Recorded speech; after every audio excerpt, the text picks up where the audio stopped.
Hello friends, welcome to law excellence IAS. So ఈరోజు మనం unemployment situation in India గురించి discuss చేయడం జరుగుతుంది. అంటే నిరుద్యోగం అనేది రీసెంట్ టైమ్స్లో చూసుకుంటే ఎక్కువగా న్యూస్లో ఉంది.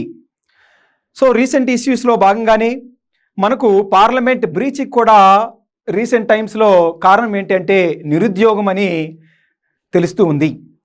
ఇందులో భాగంగానే నిరుద్యోగం అంటే ఏమిటి, నిరుద్యోగంలో ఉన్నటువంటి టైప్స్ ఏంటి, నిరుద్యోగానికి కారణాలు ఏంటి, నిరుద్యోగాన్ని తగ్గించాలంటే మెజర్స్ ఏం తీసుకోవాలి, రీసెంట్ టైమ్స్లో రిలీజ్ చేసినటువంటి మేజర్ రిపోర్ట్స్ ఆన్ అన్ఎంప్లాయ్మెంట్ గురించి కూడా మనం క్లియర్గా డీటెయిల్డ్గా డిస్కషను చేయడం జరుగుతుంది. మొట్టమొదటిగా సిలబస్ కవరేజ్ చూసుకుంటే యూపీఎస్సీ జనరల్ ఎస్ఏలో అన్ఎంప్లాయ్మెంట్ అనేది చాలా ఇంపార్టెంట్ టాపిక్. ఎందుకంటే మన ఇండియాలో చూసుకుంటే జాబ్లెస్ గ్రోత్ రీసెంట్గా ఎక్కువగా పెరుగుతూ ఉంది. అంటే గ్రోత్ పెరిగినప్పటికీ కూడా అన్ఎంప్లాయ్మెంట్ అనేది తగ్గాలి, కాకపోతే అన్ఎంప్లాయ్మెంట్ కూడా పెరుగుతుంది. అంటే గ్రోత్కి అన్ఎంప్లాయ్మెంట్కి సో ప్యారలల్గా గ్రోత్కి తగ్గట్టుగా అన్ఎంప్లాయ్మెంట్ తగ్గట్లేదు అనేది కూడా ఒక ఇంపార్టెంట్ ఇష్యూ. నెక్స్ట్ వన్ ఏంటంటే ఇండియాలో యంగెస్ట్ పాపులేషన్ ఎక్కువగా ఉంది ప్రపంచంలో అన్ని దేశాలతో పోలిస్తే. సో డెమోగ్రఫిక్ డివిడెంట్కి మేజర్ ప్రాబ్లం ఏంటి అంటే ఈ యొక్క అన్ఎంప్లాయ్మెంట్ ఇష్యూ. అందుకనే జనరల్ ఎస్ఏలో important topic. Next one general studies paper 3 unemployment అనేది ఒక టాపిక్ కూడా మెన్షన్ చేయడం జరిగింది.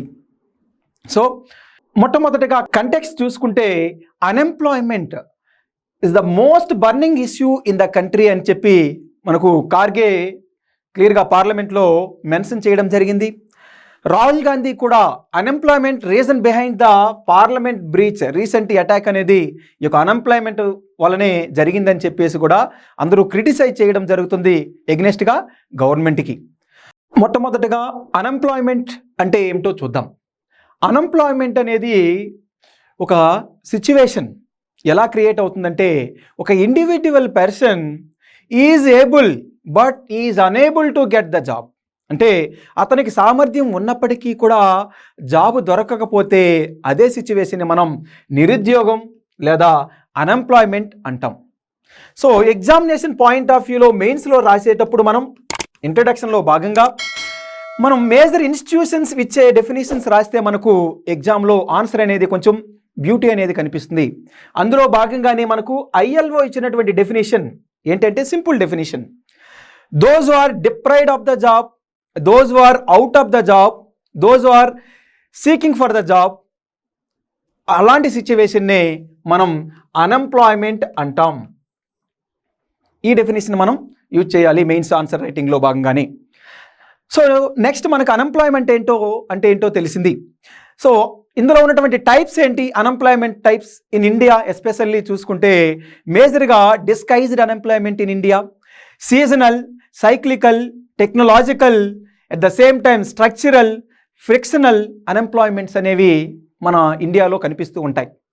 అసలు డిస్ఎంప్లాయ్మెంట్ అంటే ఏమిటి అనేది ఒకసారి చూస్తే ఒక వర్క్లో భాగంగా ఒక సెక్టార్ అయినా ఒక వర్క్ అయినా కూడా అందులో కావాల్సినటువంటి వర్కర్స్ కంటే ఎక్కువగా ఉంటే ఆ అన్ఎంప్లాయ్మెంట్ని మనం డిస్గైజ్డ్ అన్ఎంప్లాయ్మెంట్ అంటాం.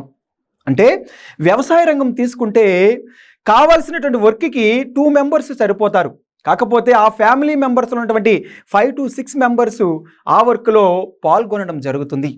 ఆ అన్ఎంప్లాయ్మెంట్నే ఇండైరెక్ట్గా మనం డిస్గైజ్డ్ అన్ఎంప్లాయ్మెంట్ అంటాం. Next one seasonal unemployment.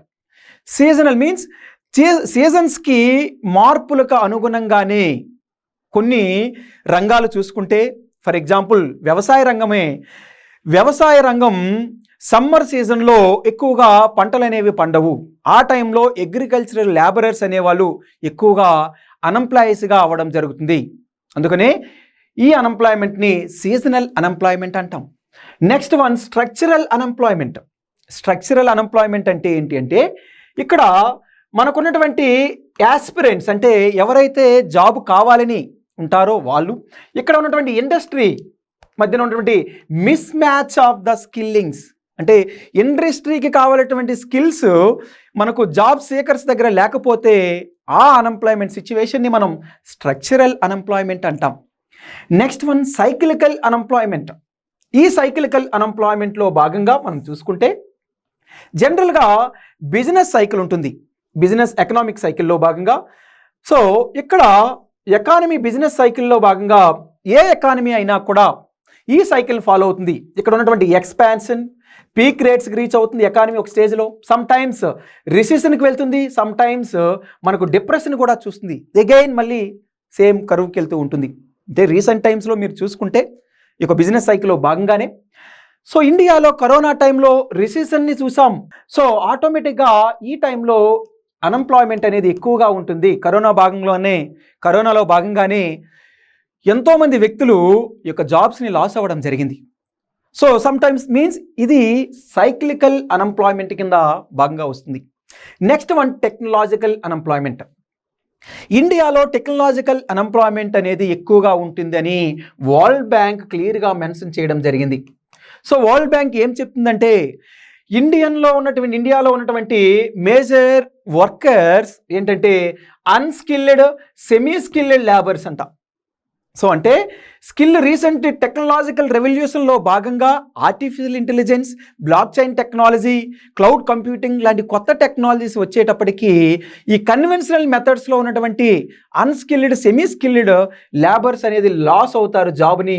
అందువలన ఈ అన్ఎంప్లాయ్మెంట్ అనేది ఎక్కువగా పెరుగుతుంది అని చెప్పి క్లియర్గా వరల్డ్ బ్యాంక్ క్లియర్గా మెన్షన్ చేయడం జరిగింది. Next one frictional unemployment. Frictional unemployment అంటే ఏంటంటే జనరల్గా ఒక జాబ్ చేసే వ్యక్తి అతను స్కిల్కి అనుగుణంగా జాబు రాకపోవడం మొట్టమొదటిగా మీన్స్ ఐఐటిలో గ్రాడ్యుయేషన్ తీసుకొచ్చినటువంటి వ్యక్తికి ఒక బీపీఓ సర్వీస్లో వర్క్ చేస్తే అతని స్కిల్కి తగ్గట్టుగా జాబు రాలేదని చెప్పి అతను వేరే జాబ్ కోసం ట్రై చేస్తూ ఉంటారు. ఈ మధ్య గ్యాప్లో ఉన్నటువంటి ఫస్ట్ జాబ్కి సెకండ్ జాబ్ ట్రై చేయడానికి మధ్యలో ఇతను అన్ఎంప్లాయీగా అవుతారు. ఆ అన్ఎంప్లాయ్మెంట్ని ఫ్రిక్షనల్ అన్ఎంప్లాయ్మెంట్ అంటాం. సో ఈ టైప్స్ ఆఫ్ అన్ఎంప్లాయ్మెంట్స్ అనేది మన ఇండియాలో ఎక్కువగా మేజర్గా మనం చూస్తాం. సో ప్రిలిమ్స్ ఆస్పెక్ట్లో ఈ క్వశ్చన్స్ ఎక్కువగా యూపీఎస్సీలో ఆల్రెడీ అడగడం జరిగింది. నెక్స్ట్ వన్ ఇప్పుడు ఉన్నటువంటి రిపోర్ట్స్ గురించి చూద్దాం. రీసెంట్గా మనకు ఇక periodic labour force survey report అనేది 2023 రిపోర్ట్ను రిలీజ్ చేయడం జరిగింది. అందులో భాగంగానే అసలు పిఎల్ఎఫ్ఎస్ సర్వే అంటే ఏమిటి చూద్దాం, ఎవరు రిలీజ్ చేస్తారనేది కూడా చూద్దాం. మొట్టమొదటిగా ఈ యొక్క periodic labour force survey report అంటే ఏంటంటే మన ఇండియాలో ఎన్ఎస్ఓ నేషనల్ స్టాటిస్టికల్ ఆఫీస్ ఈ యొక్క ఇన్స్టిట్యూషన్ ఎవ్రీ ఇయర్ యాన్యువల్గా ఈ రిపోర్ట్ని రిలీజ్ చేస్తూ ఉంటుంది.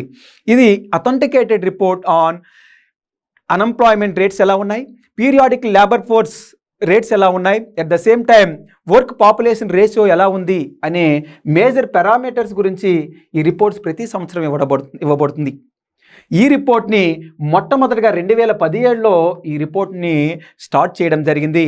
ఇప్పుడు ఈ సంవత్సరం 6th రిపోర్ట్ని రిలీజ్ చేయడం జరిగింది. ఈ రిపోర్ట్ మేజర్గా జూలై 2022 నుండి జూన్ 2023 వరకు ఈ రిపోర్ట్స్ అనేది చదివి ఎనాలిసిస్ చేసి రిపోర్ట్ని రిలీజ్ చేయడం జరిగింది. ఈ రిపోర్ట్ని NSO under ministry of statistics and programme implementation ministry కింద రిలీజ్ చేయడం జరుగుతుంది.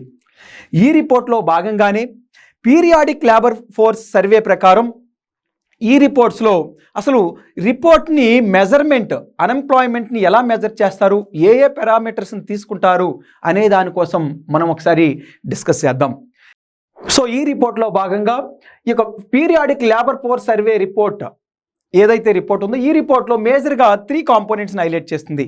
ఒకటి లేబర్ ఫోర్స్ పార్టిసిపేషన్ రేట్ని రిలీజ్ చేస్తుంది. Next one work force population రేషియోని రిలీజ్ చేస్తుంది. నెక్స్ట్ వన్ మనకు అన్ఎంప్లాయ్మెంట్ రేట్ గురించి రిపోర్ట్ని క్లియర్గా డీటెయిల్గా రిపోర్ట్ ఇస్తూ ఉంటుంది.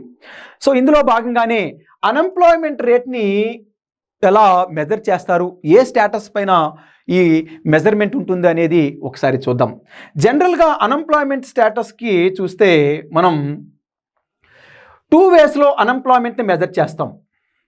ఈ 2 వేస్ ఏంటి అంటే జనరల్గా అన్ఎంప్లాయ్మెంట్ని స్టేటస్ని మెజర్మెంట్ ఎలా చేస్తారంటే అన్ఎంప్లాయ్మెంట్ మొట్టమొదటిది యూజువల్ స్టేటస్ అంటారు. సెకండ్ వన్ మనకు చూసుకుంటే కరెంట్ వీక్లీ స్టేటస్ అంటారు. అంటే ఒక వ్యక్తి ఎవరు ఎంప్లాయ్ ఎవరు అన్ఎంప్లాయ్ అనేది తెలుసుకోవాలంటే ఈ 2 విధాలుగా మనం ఈ ఎన్ఎస్ఓ అనేది స్టాటిస్టిక్స్ని రిలీజ్ చేయడం జరుగుతుంది. ఈ యూజువల్ స్టేటస్లో భాగంగానే ఎగైన్ 2 మెథడ్స్ ఉంటాయి.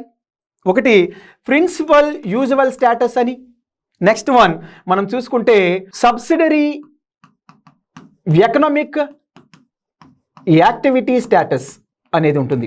చాలా ఇంపార్టెంట్, మనం గుర్తుపెట్టుకోవాలి, చాలా ఇంపార్టెంట్ ప్రిలిమ్స్ పాయింట్ ఆఫ్ వ్యూలో. ఈ ప్రిన్సిపల్ యూజువల్ స్టేటస్ అంటే నార్మల్ యూజువల్ స్టేటస్ ఏంటంటే ఈ స్టేటస్ ప్రకారం ఒక సంవత్సర కాలంలో ఈ రోజు రిపోర్ట్ చదివితే ఈ రిపోర్టుకు ముందు ఉన్నటువంటి 365 రోజుల్లో భాగంగా ఒక వ్యక్తి మినిమం ఎన్ని రోజులు మీన్స్ 180 డేస్ కంటే ఎక్కువగా వర్క్ చేస్తే అతను ఎంప్లాయీగా నిర్ణయిస్తారు. అంతకంటే తక్కువగా వర్క్ చేస్తే అతను అన్ఎంప్లాయీ కింద వస్తారు. ఓకే, నెక్స్ట్ వన్ మనం చూసుకుంటే ఈ యొక్క సబ్సిడరీ ఎకనామిక్ యాక్టివిటీ స్టేటస్ ప్రకారం ఒక వ్యక్తి 30 రోజులు లేదా 30 రోజుల కంటే ఎక్కువగా వర్క్ చేస్తే అతను మళ్ళీ ఈ యొక్క యూజువల్ స్టేటస్ కింద ఎంప్లాయీ కింద పరిగణించడం జరుగుతుంది. దీని ద్వారా జనరల్గా 30 రోజులు అంటే అన్ఎంప్లాయ్మెంట్ తక్కువగా ఉందని చెప్పి ఈ పారామీటర్స్ ద్వారా అన్ఎంప్లాయ్మెంట్ తగ్గించడానికి ఎక్కువ స్కోప్ ఉందని క్రిటిసిజం చేస్తూ ఉంటారు. నెక్స్ట్గా ఈ యూజువల్ స్టేటస్ తర్వాత నెక్స్ట్ స్టేటస్ ఏంటంటే కరెంట్ వీక్లీ స్టేటస్. అంటే ఒక వారంలో భాగంగా 1 వీక్లో ఒక వ్యక్తి అట్లీస్ట్ 1 అవర్ ఫర్ 1 డే కానీ చేస్తే, అంటే ఒక వారం మొత్తంలో ఒక రోజు కాదు ఒక వారం మొత్తంలో 1 గంట అయినా అతను వర్క్ చేస్తే అతను ఎంప్లాయీ అంటారు, లేకపోతే అతను అన్ఎంప్లాయీ కింద రావడం జరుగుతుంది. సో ఓవరాల్గా మనం ఈ బేసిస్ పైన అన్ఎంప్లాయ్మెంట్ని మెజర్ చేయడం జరుగుతుంది. సో మనం నెక్స్ట్ ఒకసారి చూసుకుందాం మేజర్ పాయింట్స్. సో ఇది మన స్టేటస్ అన్ఎంప్లాయ్మెంట్ని మెజర్ చేసే పారామీటర్స్. సో ఇందులో భాగంగా జనరల్గా పిఎల్ఎఫ్ఎస్ సర్వేలో భాగంగా 3 కాంపోనెంట్స్ చెప్పాను మీకు: labour force participation rate, worker population ratio and unemployment rates. So ఫార్ములాస్ని గుర్తుపెట్టుకోవాలి. అసలు లేబర్ ఫోర్స్ పార్టిసిపేషన్ రేట్ అంటే ఏంటి, అసలు లేబర్ ఫోర్స్ అంటే ఏంటో తెలియాలి మనకు. లేబర్ ఫోర్స్ పార్టిసిపేషన్ రేట్ తెలియాలంటే లేబర్ ఫోర్స్ అంటే ఏంటి అంటే important, number of workers means number of working people plus number of people those who are seeking for the job. అంటే వర్క్ చేసేవాళ్ళు at the same time work కోసం wait చేసే వాళ్ళని కలిపి లేబర్ ఫోర్స్ అంటాం. చాలా ఇంపార్టెంట్. అంటే లేబర్ ఫోర్స్ అంటే ఎవరైతే వర్క్ చేస్తున్నారో వాళ్ళు, వర్క్ కోసం వెయిట్ చేస్తున్నట్టు వాళ్ళు కలిపి లేబర్ ఫోర్స్ కింద రావడం జరుగుతుంది.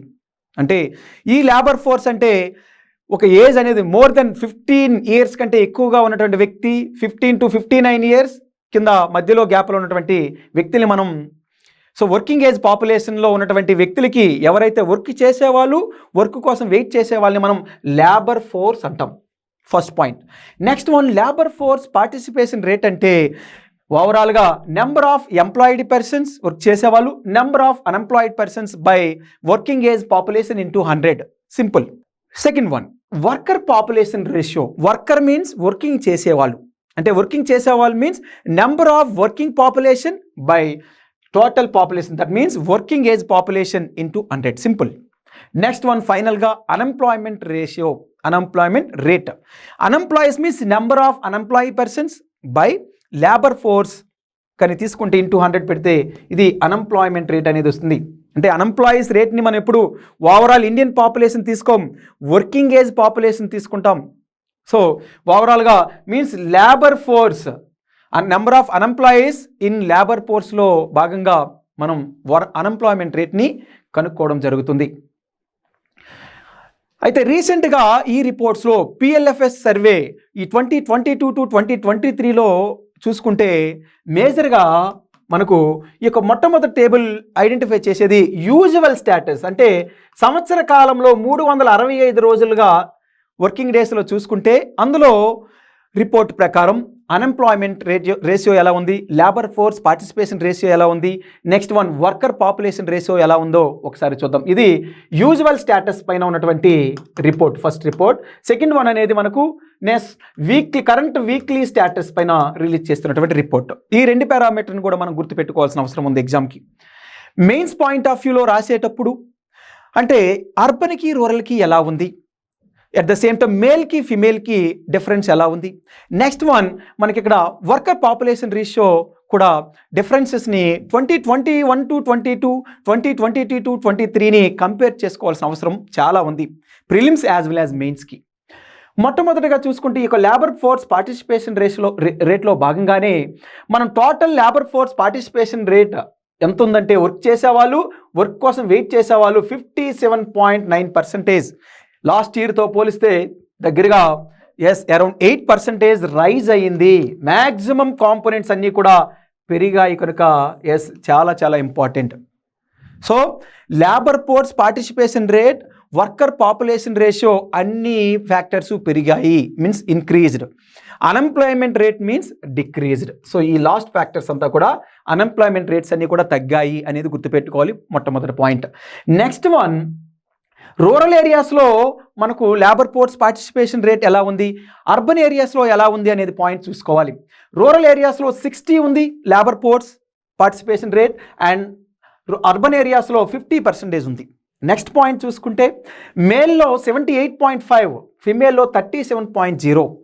అంటే ఈ గ్యాప్ చూడండి, లేబర్ ఫోర్స్ పార్టిసిపేషన్ రేషియోలో ఉమెన్కి ఇక మేల్కి ఇంత గ్యాప్ ఉంది. మీరు నెగిటివ్గా రాయాలన్నా ఛాలెంజెస్లో women challenges in labour force participation రేషియోలో ఈ పాయింట్ని హైలైట్ చేయాల్సిన అవసరం ఉంది ఎగ్జామినేషన్ పాయింట్ ఆఫ్ వ్యూలో. కాకపోతే ఒక మేజర్ అచీవ్మెంట్ మైల్ స్టోన్ ఉంది. 23.3 నుండి 37కి అచీవ్మెంట్ అనేది ఒక మేజర్ అచీవ్మెంట్గా కూడా మనం రాయడంలో ఉపయోగపడుతుంది. Next one, worker population means ఈ లేబర్లోనే ఎంతమంది వర్క్ చేస్తున్నారు అనే దాన్నే వర్కర్ పాపులేషన్ రేషియో అంటారు. జనరల్గా 56% వర్క్ చేస్తున్నారు. Next one, rural urban. రూరల్లో ఎక్కువగా ఉంటుంది, అర్బన్లో తక్కువగా ఉంటుంది. ఇది కామన్ ఫ్యాక్టర్. మేల్లో ఎక్కువగా ఉంటుంది, ఫిమేల్లో తక్కువగా ఉంటుంది. Next one, very very important, unemployment. ఈ అన్ఎంప్లాయ్మెంట్ అనేది టోటల్ అన్ఎంప్లాయ్మెంట్ అనేది 3.2%కి తగ్గిందని క్లియర్గా మెన్షన్ చేయడం జరిగింది. కంపేరిటివ్ టు 2017-18 చూసుకోండి. ఇక్కడ కంపారిజన్లో 2017-18 ఎందుకంటే ఆ సంవత్సరం నుండే మనకు ఈ రిపోర్ట్ని రిలీజ్ చేయడం జరుగుతుంది. నెక్స్ట్ వన్, రూరల్ ఏరియాస్లో చూసుకుంటే 2.4%, అర్బన్ ఏరియాస్లో మనకు 5.4% ఉంది అన్ఎంప్లాయ్మెంట్. అంటే ఎగ్జామ్ ప్రిలిమ్స్లో చూసుకుంటే మనకు కన్ఫ్యూజ్ చేయడానికి మనకు ఆటోమేటిక్గా స్టేట్మెంట్స్ని తారుమారు చేయడం జరుగుతుంది. అందుకనే మనకు రూరల్లో అన్ఎంప్లాయ్మెంట్ అనేది తక్కువగా ఉంది, అర్బన్లో అన్ఎంప్లాయ్మెంట్ అనేది ఎక్కువగా ఉందనేది మీరు గుర్తుపెట్టుకోవాల్సిన అవసరం ఉంది. మేల్లో 3.3, ఫిమేల్లో 2.9, మీన్ ఫిమేల్లో తక్కువగా ఉంది అన్ఎంప్లాయ్మెంట్ అనేది కూడా మనం గుర్తుపెట్టుకోవాల్సిన అవసరం ఉంది. సో మ్యాక్సిమం ఇక్కడ current weekly status, maximum parameters కూడా అదే రేంజ్లో ఉంటాయి కొంచెం. సో అంటే నెంబర్స్ అనేది చేంజ్ అవుతుంది, కాకపోతే స్టేటస్ అనేది ఆల్మోస్ట్ సిమిలర్గా ఉండడానికి ఛాన్స్ ఉంది. నెక్స్ట్ వన్, ఇప్పుడు చెప్పినటువంటి రిపోర్ట్, ఇంతకుముందు వరకు చెప్పినటువంటి రిపోర్ట్ మనకు NSO, ministry of statistics and programme implementation, government sources. So ఆటోమేటిక్గా కొన్ని పారామీటర్స్ అనేది గవర్నమెంట్ రిలేటెడ్గా కొంచెం పాజిటివ్గా ఉండడానికి ఛాన్స్ ఉంది. కాకపోతే మనం ప్రైవేట్ ఆర్గనైజేషన్స్ ఇచ్చినటువంటి రిపోర్ట్స్ని ఒకసారి చూద్దాం. జనరల్గా CMIE అనే ఒక private limited company, centre for monitoring Indian economy, ప్రతి నెల కూడా ఎవ్రీ మంత్ రిపోర్ట్ని రిలీజ్ చేస్తూ ఉంటుంది. దీని ద్వారా ఈ యొక్క ఎకానమీ బిజినెస్ సిచ్యువేషన్ ఎలా ఉంది అనేది ఈ రిపోర్ట్ ద్వారా కూడా మనకి ఒక హైలైట్స్ అనేది తెలుస్తూ ఉంటుంది. సో ఎందుకంటే గవర్నమెంట్ ఆర్గనైజేషన్ కాదు కనుక ఈ రిపోర్ట్స్లో డైరెక్ట్గా ఒక ట్రాన్స్పరెంట్ మేనర్లో ఉంటుంది. అందుకనే మనం ఒక గవర్నమెంట్ని క్రిటిసైజ్ చేయాలి, అన్ఎంప్లాయ్మెంట్ రేట్ పెరుగుతూ ఉంది అనేటప్పుడు మనం ఈ రిపోర్ట్స్ని హైలైట్ చేసి మీరు ఆన్సర్ రాయాల్సిన అవసరం ఉంది. జనరల్లీ ఈ యొక్క centre for monitoring Indian economy అనేది ఒక ప్రైవేట్ ఆర్గనైజేషన్, 1976లో ఎస్టాబ్లిష్ అయ్యింది. బిజినెస్ గవర్నమెంట్ సోర్సెస్ ద్వారా ఈ రిపోర్ట్ అనేది మేజర్ ఫ్యాక్ట్ని డేటాని తీసుకొని రిపోర్ట్ని రిలీజ్ చేయడం జరుగుతుంది. ఇందులో భాగంగానే మనకు ఇప్పుడు అక్టోబర్ 2023లో రిపోర్ట్ ద్వారా చూస్తే అరౌండ్ 10.5% అన్ఎంప్లాయ్మెంట్ ఉంది. చూడండి, ఫిబ్రవరిలో 2023లో 7.4 ఉంది, సో 7.14 ఉంది. ఇప్పుడు సడన్గా అంటే ఇప్పుడు ఎందుకు ఈ యొక్క అన్ఎంప్లాయ్మెంట్ పైన డిస్కషన్ జరుగుతుందంటే అన్ఎంప్లాయ్మెంట్ ఎక్కువగా పెరిగిపోతుంది ఈ రీసెంట్గా టైమ్స్లో అనేది మనకు దీని ద్వారా ఈ CMIE రిపోర్ట్ ప్రకారం తెలుస్తూ ఉంది. మీరు ఈ రిపోర్ట్ని మీరు మెన్షన్ చేయాల్సిన అవసరం ఉంది. నెక్స్ట్ చూసుకుంటే అక్టోబర్ 2020లో ఈ రేట్ అనేది 9% దగ్గర ఉంది. ఫిబ్రవరిలో పీక్స్లోకి వెళ్ళింది 11.512. సో ఇప్పుడున్నటువంటి రిపోర్ట్ అగైన్ 10కి రీచ్ అయింది ఆఫ్టర్ లాంగ్ మంత్స్ తర్వాత. ఈ మన యొక్క అన్ఎంప్లాయ్మెంట్ రేట్ అనేది చాలా పీక్స్ రేంజ్లో వెళ్తుంది కనుక మనం అలార్మింగ్ బెల్ అనేది ఒక వేకప్ కాల్గా మనం ఒకసారి చూడాలి అని చెప్పి ఎగ్జామ్లో రాయాల్సిన అవసరం ఉంది. నెక్స్ట్ వన్, ఇంకొక రిపోర్ట్ రీసెంట్గా చూసుకుంటే state of working report in India report, very very important. ఈ యొక్క ఇన్స్టిట్యూషన్ కూడా ఒక యూనివర్సిటీ, అజిమ్ ప్రేమ్జీ యూనివర్సిటీ ఈ రిపోర్ట్ని రిలీజ్ చేస్తారు. సెంటర్ ఫర్ సస్టైనబుల్ ఎంప్లాయ్మెంట్ అనే ఈ యూనివర్సిటీ ఎప్పుడు ఈ రిపోర్ట్ని రిలీజ్ చేయడం జరుగుతుంది. ఈ రిపోర్ట్ ద్వారా కూడా మేజర్ ఇంపార్టెంట్ పాయింట్స్ని హైలైట్ చేయడం జరిగింది. ఈ రిపోర్ట్ అనేది వ్యాస్ట్గా చదివి ఎనాలిసిస్ చేసి 2018 to 20 టైంలో కరోనా టైం వరకు కూడా ఈ యొక్క అన్ఎంప్లాయ్మెంట్ సిచ్యువేషన్ ఎలా ఉంది అనేది ఈ రిపోర్ట్ ద్వారా హైలైట్స్ ద్వారా ఇవ్వడం జరిగింది. ఈ పాయింట్స్ని పాడర్ పాయింట్స్గా మెయిన్స్లో మనం రాయాల్సిన అవసరం చాలా ఉంది. ఈ రిపోర్ట్స్లో హైలైట్స్ ఏంటంటే స్ట్రక్చరల్ చేంజ్ అనేది బాగా కనిపిస్తుంది. ఏంటి అంటే రెగ్యులర్ వేజ్ ఎంప్లాయీస్ పెరుగుతున్నారు ఈ మధ్య అనేది first point. Next one, upward mobility, అంటే క్యాస్ట్ బేస్డ్ ఇంతకుముందు ఆక్యుపేషన్స్ ఉండేవి, ఇప్పుడు అప్వర్డ్ మొబిలిటీ అనేది పెరుగుతూ ఉంది. కొన్ని సెక్టార్లకు మాత్రమే షెడ్యూల్ క్యాస్ట్, షెడ్యూల్ ట్రైబ్స్ ఉండేవారు, ఇప్పుడు అలా లేదు, చాలా చేంజెస్ వచ్చాయని చెప్పి ఈ రిపోర్ట్లో క్లియర్గా మెన్షన్ చేయడం జరిగింది. జెండర్ వేజ్ గ్యాప్ రిపోర్ట్ గురించి కూడా ఇంతకుముందు చూసుకుంటే 70% ఉండేది జెండర్ గ్యాప్, అంటే మీన్స్ ఉమెన్ యొక్క వేజెస్ అనేవి 70% ఆఫ్ ద మెన్ 100 అనుకుంటే ఉమెన్ 70% ఉండేవారు వాళ్ళ యొక్క వేజెస్ జనరేషన్ గెటింగ్. సో ఇప్పుడు 76% మీన్స్ ఉమెన్ శాలరీస్ కూడా పెరుగుతున్నాయని చెప్పి ఈ రిపోర్ట్ ద్వారా మెన్షన్ చేయడం జరుగుతుంది. అన్ఎంప్లాయ్మెంట్ రేట్ గురించి కూడా చెప్పారు. గ్రాడ్యుయేట్స్లో ఈ యొక్క అన్ఎంప్లాయ్మెంట్ రేట్ అనేది చాలా ఎక్కువగా ఉంది, అంటే 15 ఇయర్స్ కంటే తర్వాత ఎవరైతే గ్రాడ్యుయేట్స్ 15 ఇయర్స్ ప్లస్ ఉన్నటువంటి యూత్కి అన్ఎంప్లాయ్మెంట్ ఎక్కువగా ఉంది అని కూడా ఈ రిపోర్ట్లో మెన్షన్ చేయడం జరిగింది. నెక్స్ట్ వన్, ఇందులో రిపోర్ట్లో హైలైట్ చూసుకుంటే జెండర్ గ్యాప్ 2004లో 70% ఉంది, ఇప్పుడు 76% మీన్స్ 76% ఆఫ్ మెన్స్ ఎర్నింగ్లో, అంటే ఎర్నింగ్ అనేది పెరిగిందని. ఇంతకుముందు 70 అవుట్ ఆఫ్ 100 ఆఫ్ మెన్, ఇప్పుడు 76 మీన్స్ ఉమెన్ యొక్క వేజెస్ అనేది పెరిగిందని ఈ రిపోర్ట్ ద్వారా తెలుస్తుంది. వర్క్ ఫోర్స్ డైనమిక్స్ కూడా మారాయి, అంటే రెగ్యులర్ వేజెస్ అనేది పెరుగుతున్నారు కంటే శాలరీస్డ్ ఎంప్లాయీస్ ఎక్కువగా పెరుగుతున్నారని కూడా ఈ రిపోర్ట్లో 18 to 25 అనేది కూడా మెన్షన్ చేయాల్సిన అవసరం ఉంది ఎకానమీలో. నెక్స్ట్ వన్, మనకు అన్ఎంప్లాయ్మెంట్ రేట్ అనేది తగ్గింది, ఈ రిపోర్ట్లో కూడా అన్ఎంప్లాయ్మెంట్ తగ్గిందని మెన్షన్ చేశారు. 6.6% in 21-22, 8.7 in 2017-18. Next one, graduates under 25 years ఎవరైతే గ్రాడ్యుయేట్స్ ఉన్నారో వాళ్ళ యొక్క అన్ఎంప్లాయ్మెంట్ 42.3% ఉంది. ఈ పాయింట్స్ని ఫార్డర్ పాయింట్గా యూజ్ చేయాల్సిన అవసరం ఉంది. నెక్స్ట్ వన్, ఉమెన్ పాండమిక్ తర్వాత, కరోనా తర్వాత ఉమెన్స్ ఇష్యూ ఎలా ఉన్నాయి ఎంప్లాయ్మెంట్ అంటే సెల్ఫ్ ఎంప్లాయ్మెంట్ బాగా పెరిగింది ఉమెన్లో, ఇది కూడా మనం మెన్షన్ చేయాల్సిన అవసరం ఉంది. 60% of the women self employed after corona, very very important points. Okay, next one, అసలు ఈ యొక్క అన్ఎంప్లాయ్మెంట్కి, ఈ నిరుద్యోగానికి కారణాలు ఏంటి? ఈ రేట్స్ అంటే ఒకసారి చూస్తే మనం జనరల్గా పాపులేషన్ గ్రోత్, ఇండియా అనేది one of the populest country in the world, చైనాని కూడా ఓవర్టేక్ చేసి జనాభా పెరగడం కూడా ఒక మేజర్ రీజన్. సెకండ్ వన్ చూసుకుంటే ల్యాక్ ఆఫ్ స్కిల్ డెవలప్మెంట్, మనకు miss match of the skill, ఎందుకంటే ఇండస్ట్రీకి కావాలి, ఇక్కడ ఉన్నటువంటి స్టూడెంట్స్కి స్కిల్ లేకపోవడం అనేది కూడా ఒక మేజర్ ప్రాబ్లంగా తెలుస్తుంది. స్లో ఇండస్ట్రియల్ గ్రోత్, మనం ఇండియన్ ఎకానమీ చూసుకుంటే అగ్రికల్చర్ సెక్టార్ నుండి agriculture, industry and service sector డైరెక్ట్గా సర్వీస్ సెక్టార్కి జంప్ అవ్వడం జరిగింది.